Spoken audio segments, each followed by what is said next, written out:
Hey, welcome to the Cheap Air Gunner channel. I'm Cherokee Steve, and this is going to be part 3 of the pellet testing series, which included 3 different types of pellets that I purchased all at the same time.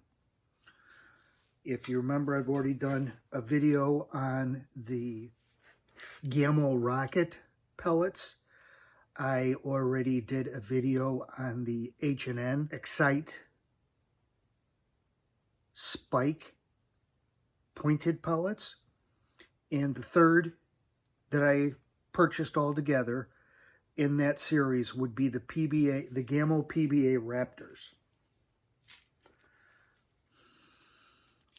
Again, you don't get many.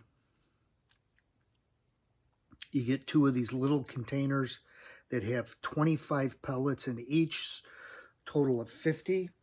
They're 9.8 grain, the lightest 22 caliber pellet that I have seen out there.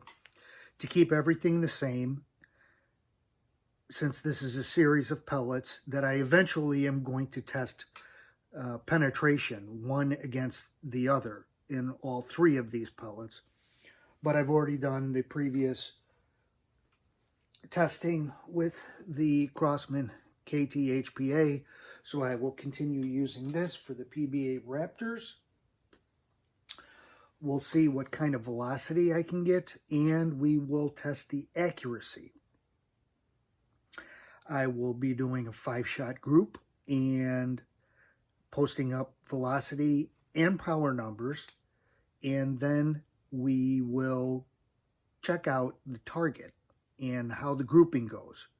The KT-HPA has been topped off to 15 MPa, and I will be shooting from that point.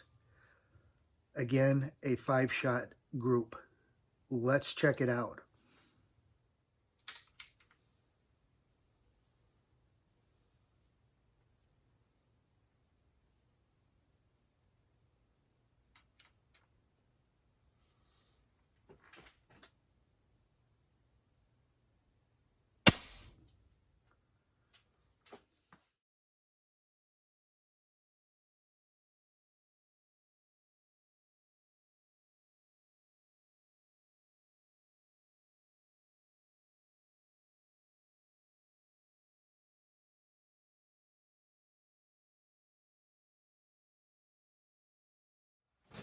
This will be shot 5.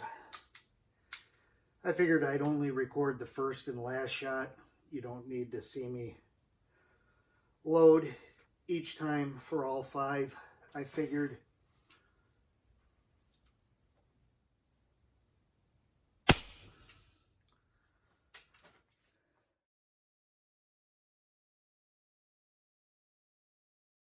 so somewhat of an interesting trend there that I haven't seen from most of the other pellets that I shoot. The velocities I just showed were in order, shot 1 through shot 5. And there was a highest velocity was shot number 1. But from 2, 3, and 4, it went down and back up.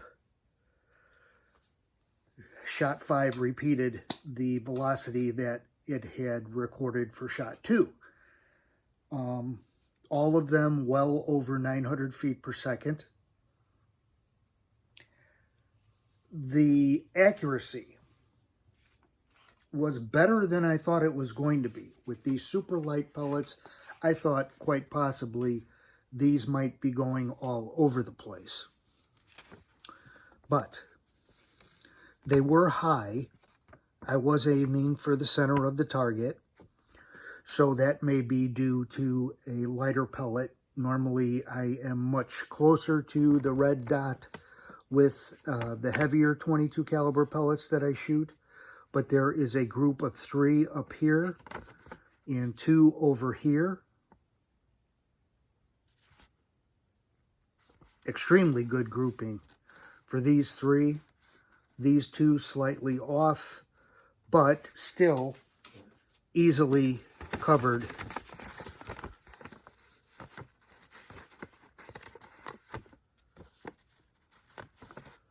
with a quarter.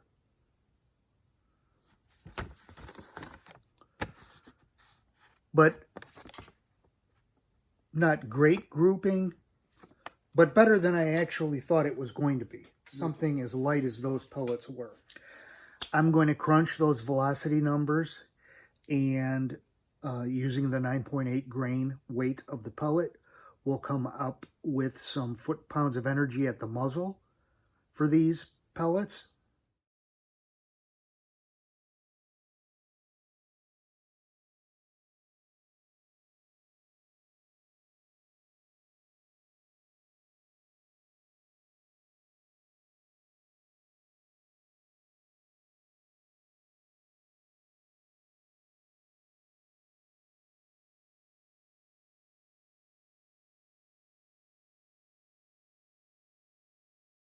As you can see, they're still pumping out pretty good foot-pounds of energy for such a light pellet.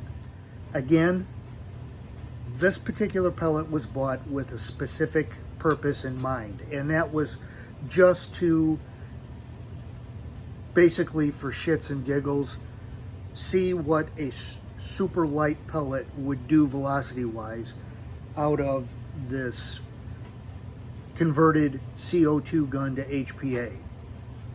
That's really why I bought them. I didn't have any desire to do any type of target practice shooting with these, or definitely not do any hunting with these.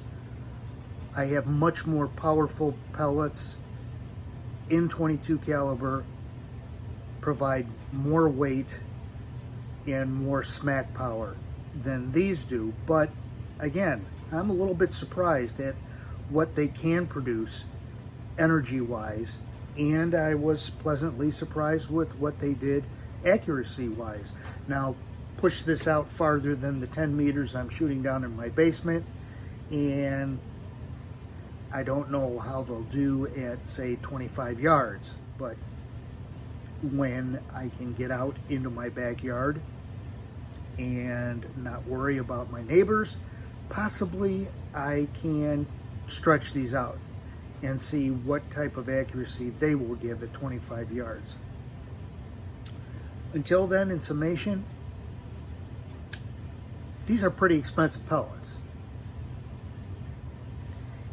I think I'll save them every once in a while when I just want to see that giant 950 to 960 feet per second number on my chronograph. Other than that, I doubt that I would be pulling them out for much of anything else. Very expensive. You could do much better power-wise and accuracy-wise with other pellets. But it's kind of cool to see the velocity number as high as it is. As far as I know, they are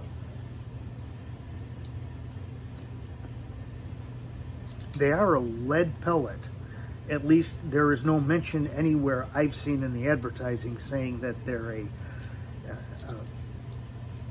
lead-free pellet.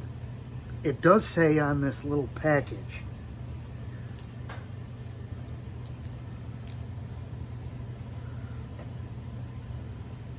real gold. So maybe that's why they're so expensive, that they take an ultra thin lead pellet and coat it with actual gold.